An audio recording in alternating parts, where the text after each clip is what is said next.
Bonjour à tous, bonjour à l'ensemble de nos participants qui nous rejoignent. Bienvenue Valenciennes, je suis très heureux de vous accueillir pour cette présentation. J'espère que chacun a pu trouver une place pour se connecter et rejoindre cet atelier. Le sujet d'aujourd'hui va se décliner dans un format relativement court, de 40 à 45 minutes, dans lequel va vous être présentée une initiative audacieuse pour transformer durablement l'entrepreneuriat dans les Hauts-de-France. Et cette initiative, cette idée de Youth Bank s'inscrit aussi dans une actualité extrêmement intéressante, actualité européenne, qui nous invite aussi à être des innovateurs et peut-être aussi d'audacieux conquérants. Peut-être que certains d'entre vous, vous voyez à travers cette image festive de Valenciennes, célèbre chaque année la Saint-Patrick. Eh bien, nous allons voyager à travers cette conférence débat sur les côtes de l'Irlande. Ce sujet aujourd'hui sera aussi décliné en anglais pour permettre la compréhension auprès de participants qui seraient anglophones, puisque nous traitons aujourd'hui d'un sujet extrêmement intéressant, à la fois historique, mais très largement d'ouverture sur le monde, d'ouverture de Valenciennes à l'international à travers le prisme des échanges européens, mais aussi des jumelages qui sont très importants sur le territoire. Je remercie en tous les cas l'ensemble des participants d'avoir répondu à cette invitation par votre présence. Pour introduire le sujet d'aujourd'hui, nous allons nous plonger dans l'histoire d'une institution qui a beaucoup marqué à la fois le paysage bancaire, financier, participatif, d'innovation intéressante en matière de prise de risque et d'ingénierie de projet. Vous avez ici plusieurs photos qui illustrent l'ancrage extrêmement fort dans la région des Hauts-de-France des monts de Piété. On va revenir plus particulièrement sur l'histoire de cette institution de microcrédit, comment elle a fonctionné, qui en a précisément donné l'impulsion et quels ont été des nouveaux véhicules d'investissement qui l'ont progressivement remplacé, suppléé, et comment peut-être, dans le contexte actuel, lui redonner une nouvelle vie, participer à sa renaissance à Valenciennes. C'est l'occasion d'en débattre aujourd'hui et d'avoir un débat extrêmement large sur le sujet, en direction de l'ingénierie d'entreprendre, de l'entrepreneuriat des jeunes tout particulièrement et de la prise de risque, plus généralement d'acteurs associatifs citoyens qui ont beaucoup d'énergie à apporter dans l'espace public. Plusieurs photos ici qui apparaissent, qui mêlent à la fois Valenciennes et aussi une très très belle façade qui a conservé l'un des écrins extrêmement visibles du mont de Piété, qui a subi une importante rénovation aussi à Arras, dans la Rajoie, que vous voyez au milieu de cette slide. Alors, des programmes de réhabilitation sont importants, à la fois en termes de réappropriation de l'espace public, et puis également des politiques innovantes, des politiques sociales qui sont menées notamment en faveur du logement, qui amènent effectivement à reconfigurer l'espace et redonner vie à des bâtiments anciens. Alors, en regardant un peu plus en détail finalement la grande richesse du patrimoine de Valenciennes et les infrastructures et les grands établissements culturels qui existent autour de la vie sociale de la ville, eh bien, si Valenciennes est dotée d'un phénix culturel, l'Athènes du Nord s'est aussi appuyée sur un autre oiseau migrateur qui est le griffon. Et nous allons voir en particulier pourquoi cet animal mythique est relié à l'histoire du mont de Piété et pourquoi cet emblème est aussi extrêmement puissant dans l'imaginaire qui a accompagné les époques de cette institution, qui remonte à 1624, à l'initiative du surintendant général des monts-de-piété qui les installe dans les 15 plus grandes villes des Pays-Bas méridionaux. Et par la suite, sous le ministère de Richelieu, en 1637, le médecin Théophraste Renaudot va intéresser le cardinal à la fondation dans Paris d'un premier établissement de prêt sur gage qui s'appuie véritablement sur ce modèle de mont-de-piété, qui va être fortement encouragé par des sociétés savantes. Et Valenciennes, comme d'autres villes des Hauts-de-France, vont jouer un rôle tout à fait précurseur pour développer ce modèle de microcrédit qui vient d'Italie au XVe siècle et qui est symbolisé, comme vous le voyez ici à l'écran, par un griffon. Cet animal mythologique est doté, comme vous le voyez, d'un corps de lion, d'ailes et d'un bec d'aigle. Et la symbolique est extrêmement forte parce que finalement, cette sorte de sphinx ailé gardait les mines d'or d'Apollon dans le désert de Scythie et était déjà l'emblème du premier Monti di Pietà, en latin, puisqu'on peut aussi retrouver cette inscription sur un certain nombre de noms de piété dans les Hauts-de-France, Monte Pietatis, en français Mont de Piété. Et le premier Monte di Pietà sera créé en 1462. Vous voyez qu'avec 2 siècles d'avance, par le moine Barnabé de Terni. Alors, vous reconnaissez sans doute ici le phénix avec une signature architecturale extrêmement atypique qui fait aussi peut-être penser avec ses courbes et ses escaliers à des ailes. Eh bien, nous allons nous intéresser plus particulièrement au symbolisme extrêmement fort du griffon, cet animal mythologique qui a peut-être une histoire aussi intéressante, en tous les cas un parallélisme tout à fait atypique, parce que en gardant les mines d'Apollon, les mines d'or, eh bien c'est tout simplement le grand passé industriel de Valenciennes qui ressurgit, la richesse de son sous-sol minier et les grands capitaines d'industrie qui ont eux aussi développé sur le territoire de grandes richesses. Alors, quelques photos ici, vous avez qui apparaît effectivement les différentes façades du Mont-de-Piété.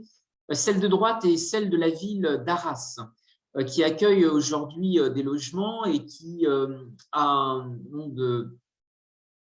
un très beau fronton. Alors, le Mont-de-Piété, qu'est-ce qui en fait son succès? Finalement, c'est la réponse à une grande utilité sociale. Une utilité qui va être rapidement reconnue parce qu'elle répond à un besoin d'apporter un financement rapide pour répondre à un besoin de trésorerie. L'institution prête de l'argent, prêt sur gage, à des taux très avantageux et beaucoup plus avantageux que les usuriers qui étaient issus de différentes communautés. On pense en particulier aux Juifs qui ont eu un rôle très important pendant la période médiévale. Et le pignon de ces monts-de-piété, avec une architecture très emblématique, fait de courbes et de contre-courbes, est un modèle intéressant, connu de l'architecture locale, du patrimoine, en annonçant effectivement les grandes façades baroques. Ici, vous avez effectivement des photos d'archives. Je pense également à un certain nombre d'articles dans les colonnes de journaux qui ont aussi mis en valeur la très riche histoire des monts-de-piété. Dans les colonnes de la Voix du Nord, vous pouvez retrouver un certain nombre d'articles extrêmement intéressants sur le fonctionnement et l'ingénierie participative qui a été développée.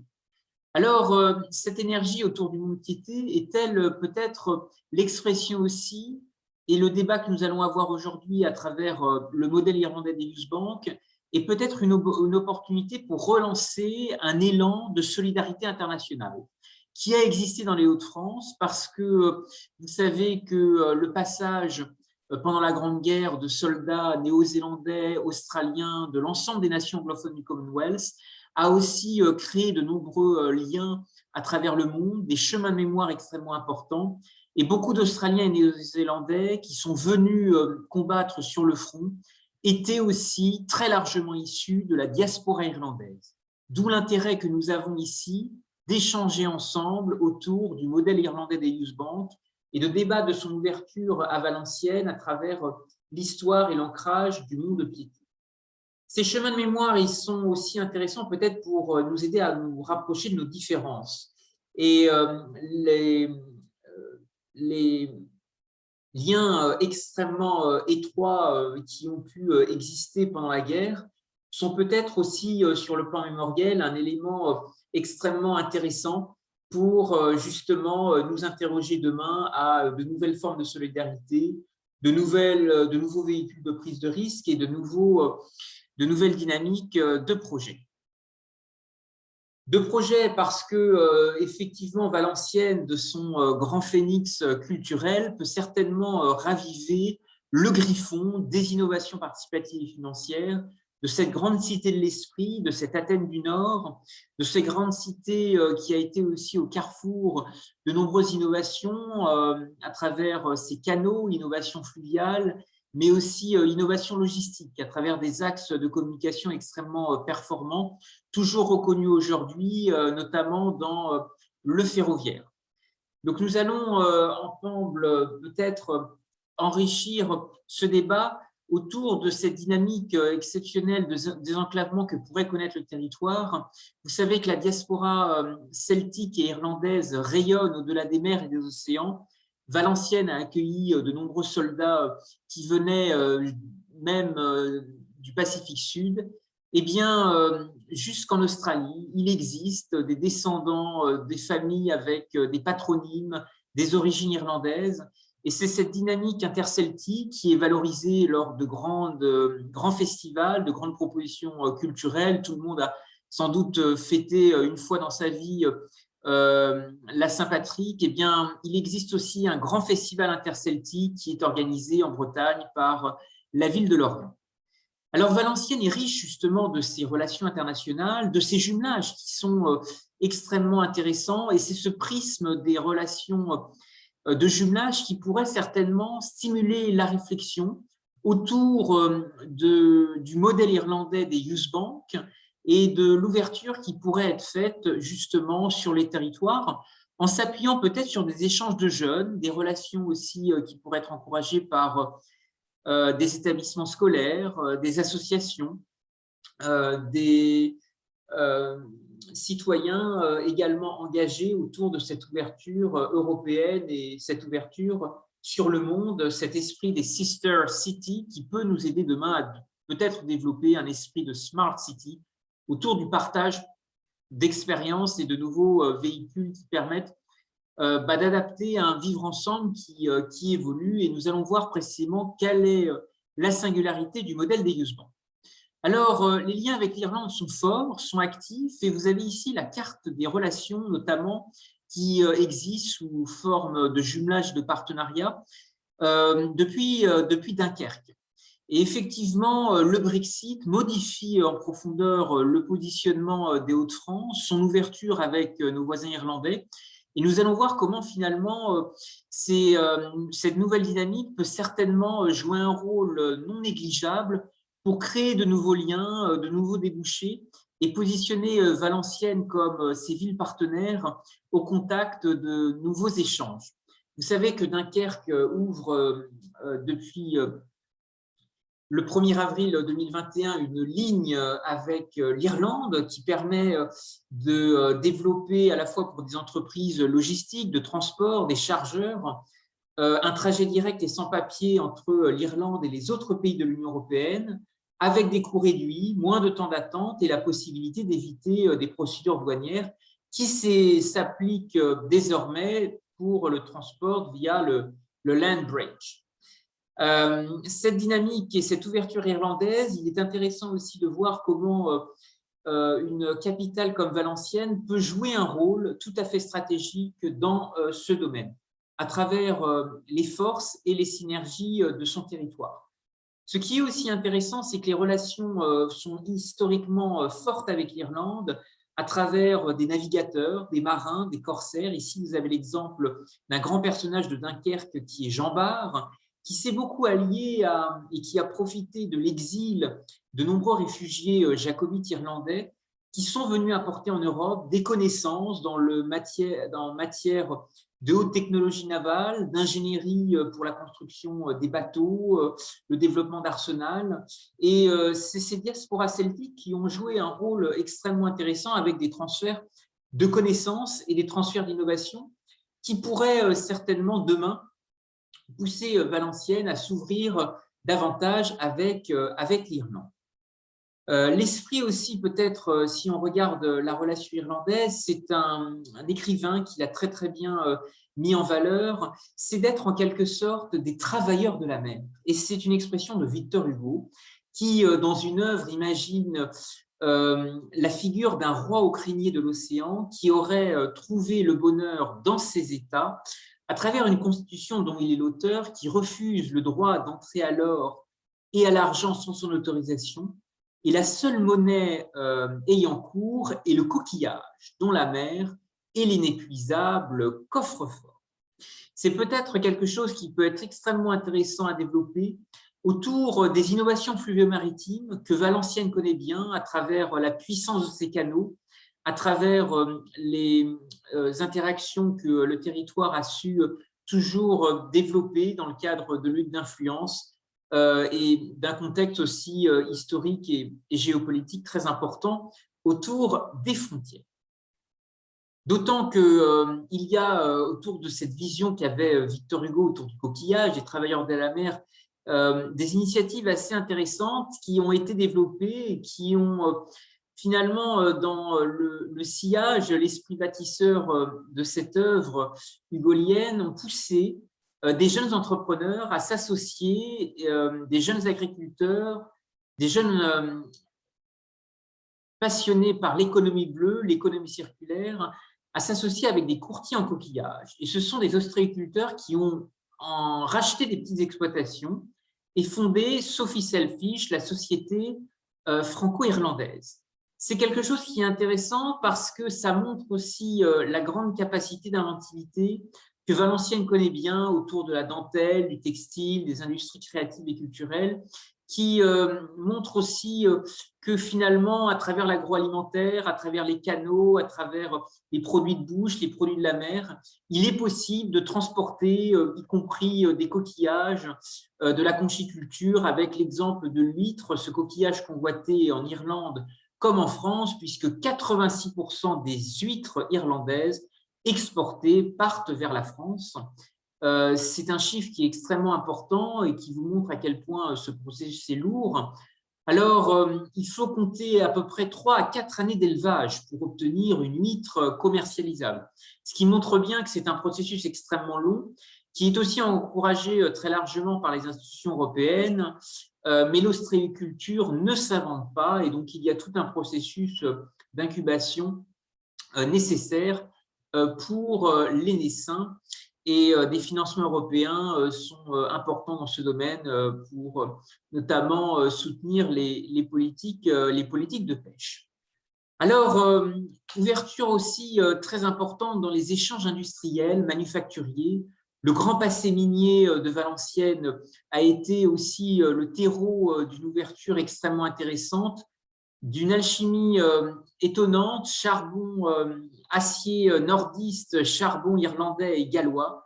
Eh bien, effectivement, les mines se sont aussi beaucoup inspirées des échanges anglo-saxons. L'essor industriel, la révolution industrielle est née de l'autre côté de la Manche et elle a poussé dans les Hauts-de-France aujourd'hui une très riche histoire, un très très grand passé qui a été exceptionnel avec la découverte du charbon.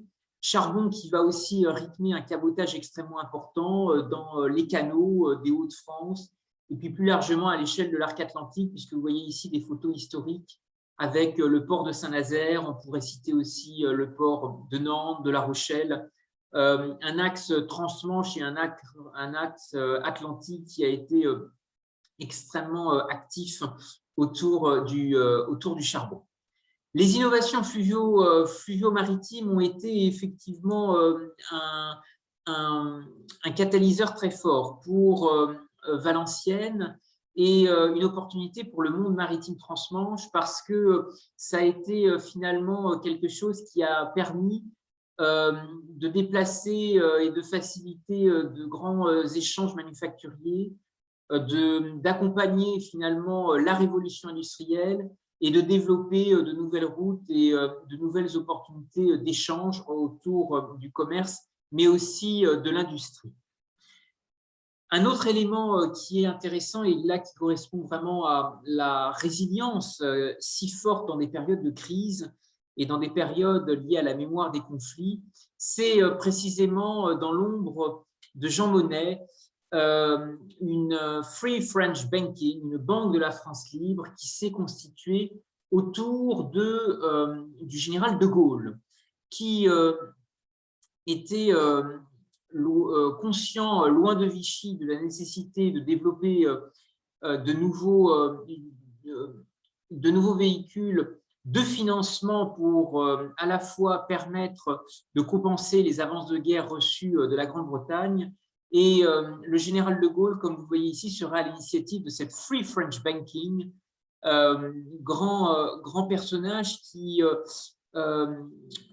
dans sa maison natale de Lille, amène un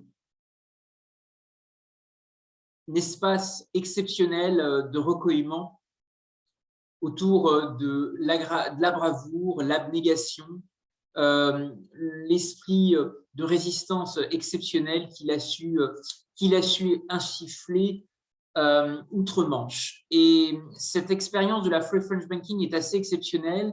Elle sera poussée par un argentier breton aux côtés de Jean Monnet qui s'appelait René Pleven et qui jouera le rôle de premier argentier de la France libre avec seulement quelques compétences financières. Vous voyez ici l'emplacement historique de cette banque de la France libre, cette Free French Banking, qui dans la cité de Londres était située Lombard Street et qui va recevoir des dons du monde entier, de l'Afrique, des colonies, de l'océan Indien, des diamants, des perles, des donations, des relations épistolaires aussi très fournies avec des relations, du transfert de courrier qui permettra de faire vivre ce modèle extrêmement atypique depuis l'étranger en mobilisant la France d'outre-mer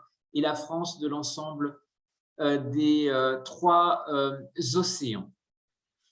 Alors, lorsqu'on pense aussi à l'Irlande et aux liens qui existent avec la culture irlandaise, ce sont aussi des plumes, des grands talents littéraires. Et je pense notamment à un prix Nobel de littérature, Samuel Beckett, qui a vécu aussi la mémoire des conflits, les tourments de la Seconde Guerre mondiale et qui va développer une œuvre tout à fait atypique, Soigné au milieu des ruines, où il explosera l'élan de solidarité, en particulier avec la Croix-Rouge irlandaise qui viendra, à travers des hôpitaux, soigner les malades, les blessés et les blessures matérielles et morales de la guerre. Alors, regardons comment Valenciennes et plusieurs capitales des Hauts-de-France pourront peut-être, dans l'actualité du Brexit, renouer avec des autoroutes de la mer et une dynamique aussi très forte autour des canaux. Vous le savez, Brexit oblige, les transporteurs irlandais cherchent à contourner le Royaume-Uni pour rejoindre l'eurozone.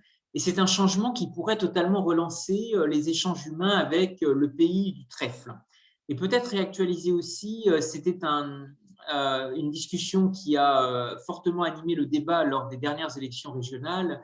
Et le programme de Xavier Bertrand, président des Hauts-de-France, y insistait lourdement. C'est l'espoir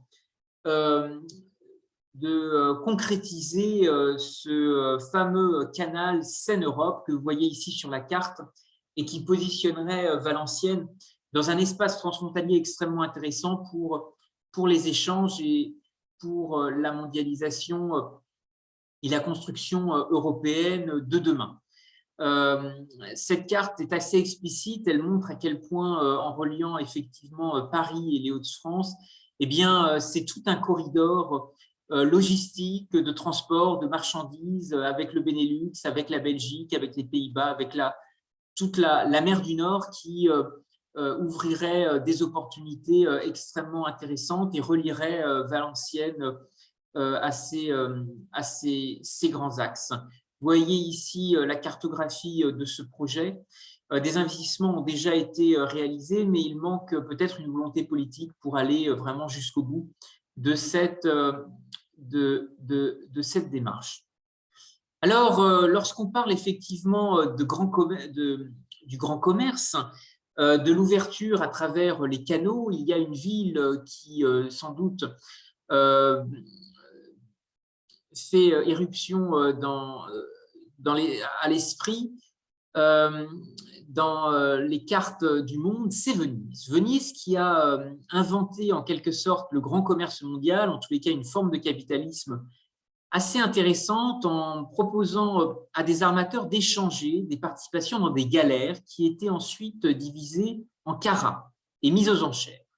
Et ce système, sur les traces de Marco Polo, de la route de la soie, a permis à Venise d'entreprendre des grandes aventures maritimes à très grande échelle, entraînant le quadruplement de son arsenal et faisant de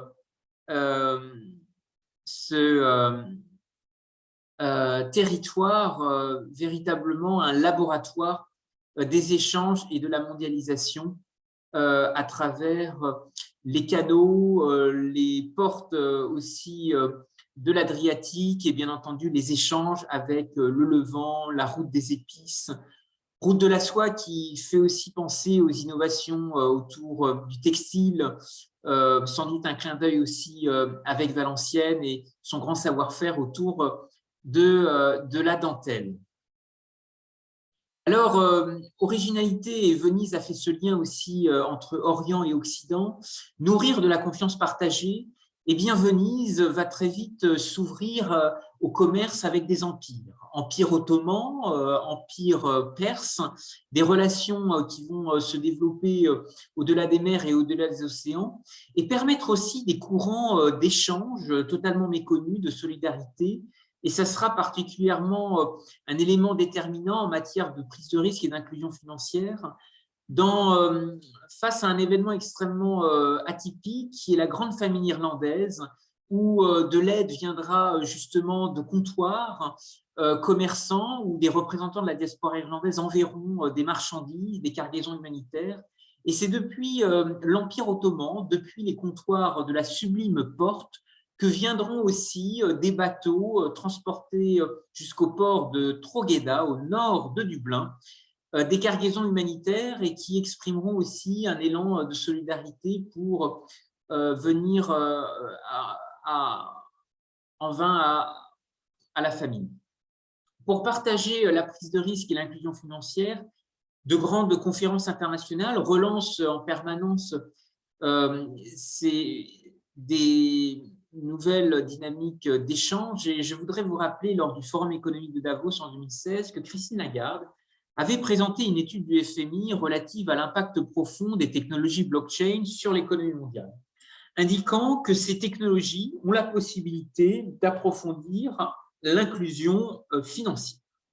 Ce qui est peut-être un élément aussi intéressant qu'on peut engagé aussi autour de ce débat parce que le secteur des fintech est aussi très important dans les Hauts-de-France et mobilise aussi des acteurs dans le numérique, des acteurs bancaires, des acteurs aussi mutualistes très actifs dans la région. Alors, une actualité aussi qui renouvelle peut-être la réflexion que nous pouvons avoir avec nos voisins irlandais, c'est une tribune qui a été publiée par Jean-Yves Le Drian le 2 janvier 2021 Et le ministre des Affaires étrangères exprime avec un doigté diplomatique un regard assez intéressant autour d'une formule « France, you closest EU neighbor ». France, le plus proche voisin de l'Irlande, votre plus proche voisin, semblait indiquer cette tribune dans les colonnes du Irish Times auprès du lectorat irlandais. Et ce message est assez intéressant, à la fois parce que Valenciennes a certainement, comme capitale européenne, à travers la présence de l'agence de l'Union européenne pour les chemins de fer, a certainement une voix singulière à porter dans cette relation à la fois autour du fluvial, du ferroviaire, des grandes dynamiques de désenclavement, des retournements de situation, parce que le Brexit finalement modifie aussi les jeux d'acteurs avec l'Europe du Nord et nos voisins irlandais qui peuvent se sentir peut-être éloignés d'une certaine façon pour revenir dans le grand jeu européen auront certainement besoin de forger de nouvelles alliances. Ce qui est en tous les cas peut-être un message, un plaidoyer qui pourrait inspirer, et l'esprit, en tous les cas, de cette campagne menée par le Quai d'Orsay, la France, le plus proche voisin d'Irlande, a très certainement une résonance ici à Valenciennes. Vous avez à la fois ici en photo la présence du Collège des Irlandais à Paris, que vous voyez avec un fronton assez exceptionnel, qui accueille encore aujourd'hui des artistes, des porteurs de projets innovants qui font vivre la relation franco-irlandaise, et puis le fronton de l'ambassade de France à Dublin, que vous voyez ici en photo et qui, dans les deux langues, en irlandais et en français, vous dévoile l'esprit tout à fait atypique du plaidoyer défendu par le Quai d'Orsay, « France, you closest EU neighbor ». Alors, comment réfléchir autour de cette dynamique, autour des financements innovants? Quelles relations peuvent exister effectivement et quels liens Valenciennes peut développer à la fois avec l'Irlande et plus largement avec sa diaspora? Vous savez que l'Irlande est l'un des rares pays qui dispose d'un ministère de la diaspora, et cette diaspora est présente, comme je vous l'indiquais, jusqu'en Australie, mais également sur les routes du globe, y compris dans le Golfe Persique, avec une présence très affirmée dans les compagnies aériennes au Moyen et en Extrême-Orient. Et il est possible de retrouver des Irlandais un peu partout dans le monde, bien sûr en Amérique du Nord. Vous savez que la communauté irlandaise de New York est une communauté très influente d'investisseurs.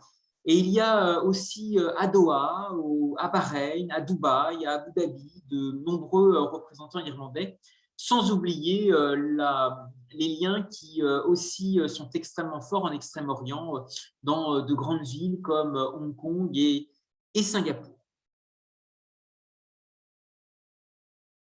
Alors, l'état d'esprit irlandais et peut-être plus largement anglo-saxon est intéressant autour du rapport qu'on peut avoir aujourd'hui autour des financements. Le parti pris irlandais est de considérer que l'argent est là pour investir et pour créer, et que c'est une forme d'énergie universelle dans les affaires qui permet de faire bouger les choses et de transformer des visions en réalité. Réalité qui peut s'adapter aussi aux formes et aux envies de la jeunesse. Et nous allons débattre aujourd'hui et nous interroger précisément qu'est-ce qu'une Youth Bank? Quel est ce modèle irlandais des Youth Bank?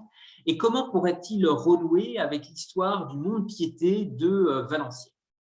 Alors, qu'est-ce qu'une Youth Bank? Est-ce un petit coin d'Irlande dans les Hauts-de-France?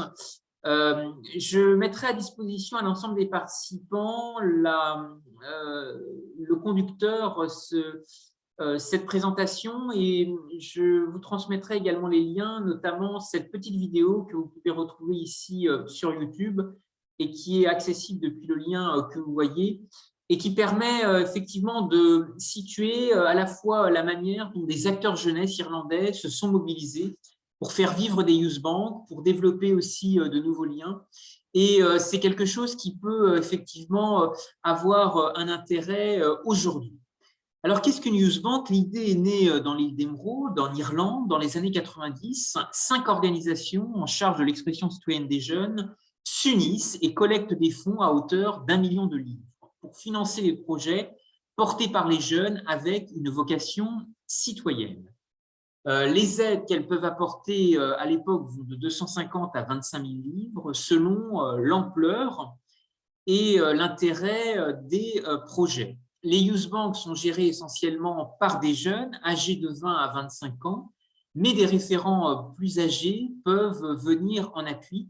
Nous allons explorer ensemble toutes ces ingénieries de projet et voir comment finalement, peut-être que des responsables associatifs, citoyens à Valenciennes, qui s'intéressent au mentorat, qui s'intéressent au mécénat de compétences, pourraient aussi s'approprier cet outil participatif tout à fait intéressant. Ce qui est aussi original dans la démarche des Youth Banks, c'est qu'elles ont été aussi là pour créer une nouvelle génération de marchands de paix et de prospérité, un outil autour de la diplomatie d'influence en faveur de la paix et du dialogue des cultures et des communautés, puisque le dispositif a aussi permis à des catholiques et des protestants de se réconcilier entre eux, et c'est une contribution citoyenne qui a été souvent oubliée dans le processus de paix de 1998 à travers l'accord du vendredi saint. Alors, comment s'articulent les Youth Banks? Il s'agit d'une structure de financement participatif dédiée aux jeunes, porteurs de projets innovants. Il ne s'agit pas de doublonner les dispositifs déjà existants, qui sont nombreux et qui sont portés par des fondations, des associations caritatives, des organismes bénévoles, Rotary, Lions Club, des collectivités qui ont aussi des dispositifs d'appui en direction des jeunes. Mais il s'agit véritablement d'être une structure gérée par des jeunes pour des jeunes.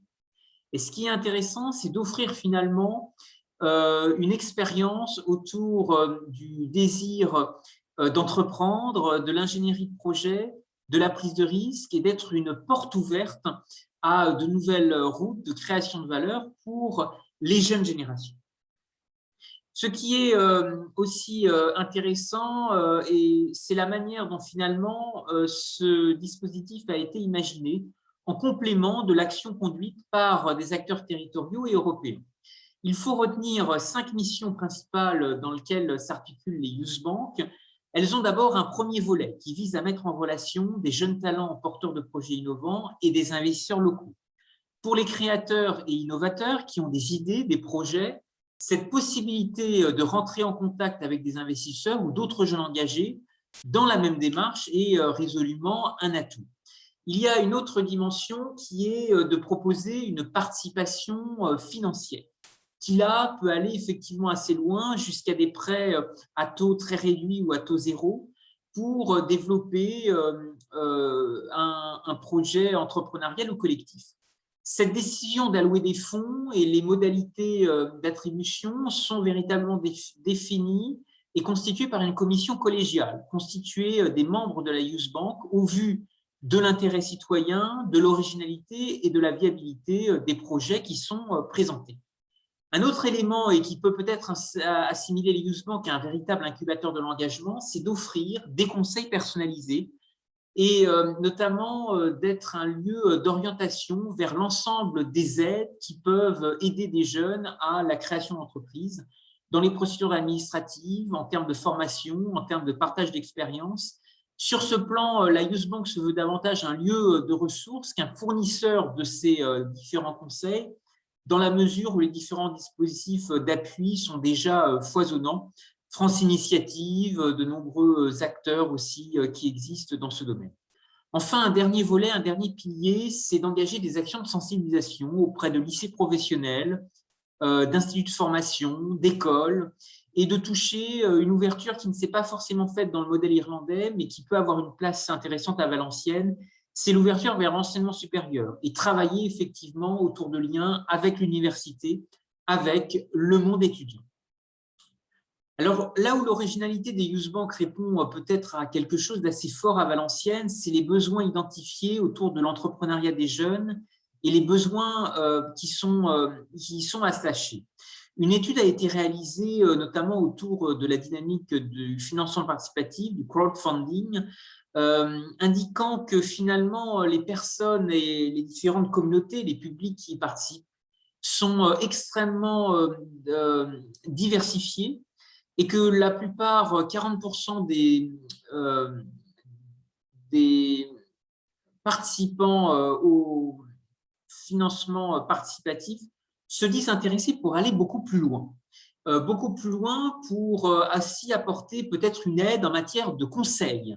Ce qui veut dire que finalement, l'aide financière est certes un élément important, mais peut-être qu'en matière de mécénat de compétences, Valenciennes pourrait aussi être un véritable laboratoire en direction de start-up en création ou éventuellement de jeunes entreprises ayant au moins un an d'activité. Avec des domaines orientés, c'est les résultats de cette étude, tournés vers les nouvelles technologies, vers l'innovation, l'économie verte, la transition énergétique et l'ensemble des activités aujourd'hui qui sont aussi liées à l'économie circulaire, à l'environnement, aux technologies propres. Voilà en tous les cas des besoins riches et vitaminés qui montrent aussi la formidable énergie qu'il est possible de déployer. On considère à peu près que 50 à 60% des jeunes ont l'intention de créer une entreprise d'ici les 5 prochaines années, que bon nombre de ces projets d'entreprise malheureusement n'aboutissent pas parce que ces projets ont certes un potentiel, mais un certain nombre de freins sont à mentionner. D'abord, finalement, des jeunes qui se heurtent à un manque de transition expérientielle entre l'adolescence, la fin d'études et l'âge adulte. Une forme d'essoufflement aussi qui existe vis-à-vis de l'accompagnement des circuits bancaires classiques en direction des jeunes. Et enfin, le manque de moyens financiers comme principal handicap à la concrétisation d'un projet de création. Ce qui est intéressant finalement autour du débat des Youth Banks, c'est la coopération et les synergies transfrontalières qui peuvent s'imaginer parce qu'il serait extrêmement utile, à travers le prisme des jumelages, de regarder comment d'autres villes partenaires pourraient peut-être faire part de leur retour d'expérience, comment la relation aussi de Valenciennes avec l'Europe du Nord, avec le Benelux, les échanges peut-être aussi transmanche pourraient aussi créer des liens et enrichir ce modèle irlandais des Youth Banks et pourquoi pas l'expérimenter en l'orientant vers de nouveaux défis.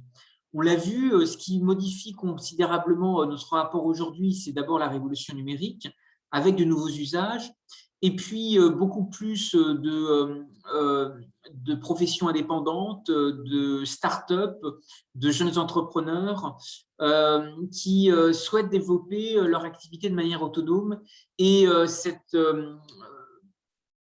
ces perspectives de carrière et d'évolution, ces transformations aussi du modèle du salariat qui, à travers des espaces de coworking, poussent de plus en plus d'indépendants à développer eux-mêmes leur activité, peut certainement modifier le rapport que nous avons à l'énergie d'entreprendre, à la prise de risque et amener peut-être un flux croissant de nouvelles dynamiques collaboratives, de nouvelles dynamiques de coopération autour de l'entrepreneuriat.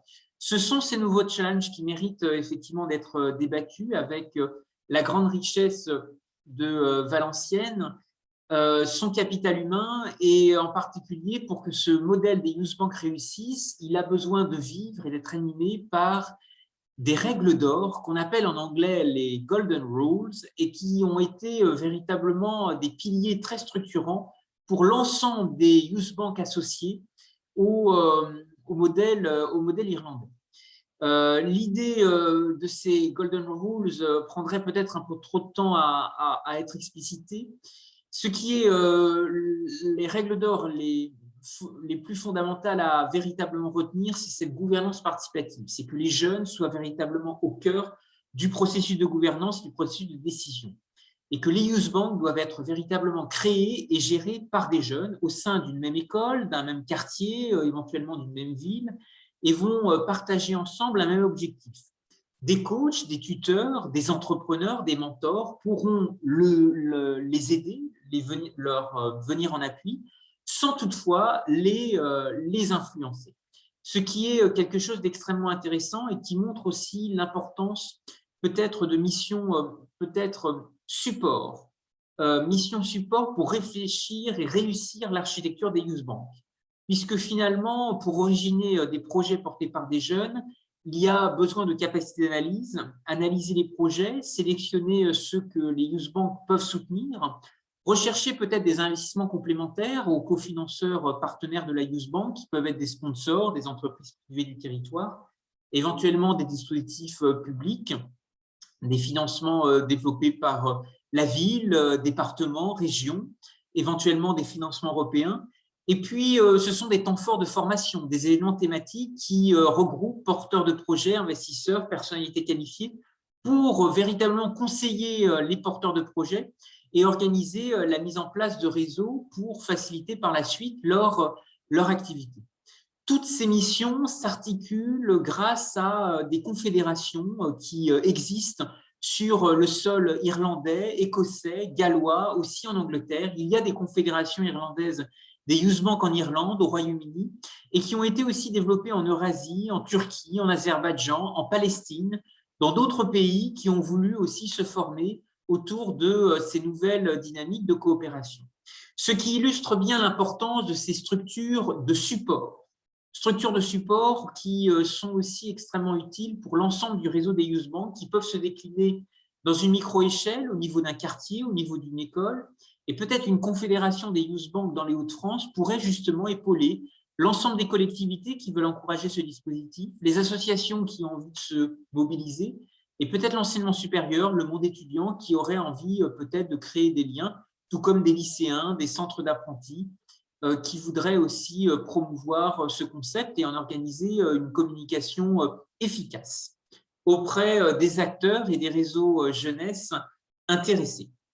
Alors, les étapes de mise en place d'une youth bank sont extrêmement intéressantes. Ce sont des éléments impérieux pour réussir effectivement et développer des expériences, des expérimentations sur le terrain à travers, pourquoi pas à Valenciennes, l'expérimentation d'une youth bank pilote. Il y a des actions qui ont été plus ou moins identifiées pour réaliser à la fois une étude, une analyse du paysage, des forces en présence, des freins et des accélérateurs à la mise en place de ce projet, et un petit livre blanc qui a été constitué pour véritablement enrichir et permettre effectivement le succès et la préfiguration d'une telle initiative, en positionnant vraiment les jeunes comme les ambassadeurs, les chevilles ouvrières et les bénéficiaires de ce type de projet. Alors, un livre blanc a été réalisé. Je vous invite à peut-être en prendre connaissance. Je le transmettrai à l'ensemble des participants de cette visioconférence qui souhaiteraient en débattre, peut-être en discuter sur les places, les cafés de Valenciennes, faire vivre aussi peut-être des événements. En tous les cas, une vie à la fois festive et événementielle peut amener des opportunités de réseautage intéressantes pour développer ce concept de youth bank. Et c'est effectivement une publication qui est très largement ouverte au plus grand monde, contribution citoyenne qui se veut aussi très largement tournée, ouverte sur le monde, d'une part, parce que ce modèle nous vient d'ailleurs, nous vient d'Irlande, et peut-être aussi porteur d'un dialogue et d'un partenariat public-privé qui fait peut-être défaut, mais qui pourrait, en tous les cas, en imaginant des complémentarités, des conjugaisons, exister. Exister grâce à un laboratoire d'idées, il y a certainement de nouveaux leviers à imaginer en direction de la jeunesse de Valenciennes. Et je voudrais en tous les cas vous encourager à en débattre avec vous tous. Vous pouvez d'ores et déjà annoter, poser des questions, utiliser la bulle de discussion qui est mise à votre disposition et vous manifester si vous souhaitez également prendre la parole, le micro, à l'issue de cette présentation. Les planches de la conférence seront mises à votre disposition. Ce qui est aussi intéressant vis-à-vis de l'espace public ou de la réappropriation de l'espace public, c'est que, à la fois en Irlande, mais aussi en Grande-Bretagne, se développent de nouveaux modèles. Vous avez notamment un modèle très développé par des opérateurs de la mobilité, de l'aménagement urbain, je pense à JC2Co, qui déploie aussi ce dispositif dans les aéroports, des gares, qui pourra avoir aussi une importance très utile parce que Valenciennes est le cœur d'institutions européennes tournées vers la mobilité ferroviaire, les échanges, eh bien, ce Media for Equity que vous voyez développé à l'écran consiste à offrir dans l'espace publicitaire, dans l'espace public, une forte visibilité à des jeunes porteurs de projets innovants en échange de participation dans leurs projets, de participation dans des startups, par exemple. C'est une voie qui peut être extrêmement utile pour le financement d'associations, de projets entrepreneuriaux ou collectifs, et redonner aussi peut-être un éclairage médiatique puissant à des acteurs jeunesse qui ont des projets qui peuvent modifier en profondeur l'espace urbain et le vivre ensemble qui évolue. Ce modèle Media for Equity a été aussi beaucoup développé par JC2Co. Il existe des programmes qui existent autour de cette initiative. Vous pouvez aussi sans doute trouver d'autres acteurs en Europe du Nord qui ont développé ce type d'initiative. Et à la fois en Irlande et au Royaume-Uni, c'est quelque chose qui est très développé, notamment dans les rues de Londres, de Dublin. Vous pouvez retrouver des dynamiques qui ont été développées, mais qui pourraient tout à fait être essaimées à Valenciennes parce que nous sommes au cœur d'un vaste réseau historique d'axes de communication. D'abord, ça a été les canaux, et puis ça a été également les gares, le ferroviaire, et la dimension européenne aujourd'hui qui s'exprime à travers l'agence de l'Union européenne, l'agence ferroviaire européenne, European Railway Agency, qui à Valenciennes est certainement aussi porteuse d'une réflexion autour des gares de demain, de l'avenir de la mobilité, mobilité que nous voulons mobilité à la fois intégrée et mobilité aussi à la fois connectée. Pour poursuivre ce débat ensemble, peut-être sous la forme de débats, de conférences ou de rencontres avec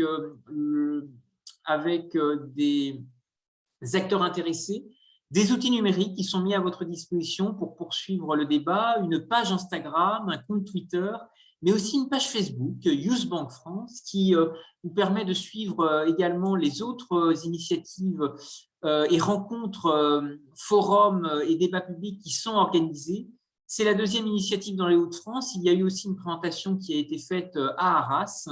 Et je voudrais en tous les cas vous remercier à tous pour votre attention et vous inviter maintenant à ouvrir le débat, à répondre à vos questions.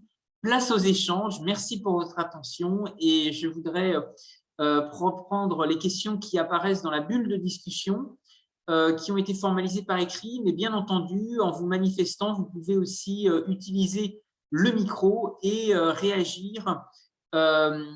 Place désormais aux échanges. Vous pouvez aussi vous exprimer en anglais si nous avons des participants anglophones et irlandais.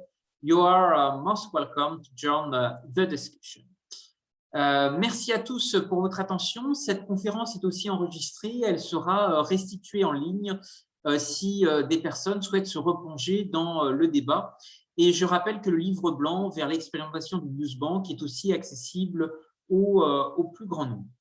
Merci à tous pour votre attention et maintenant, place aux échanges.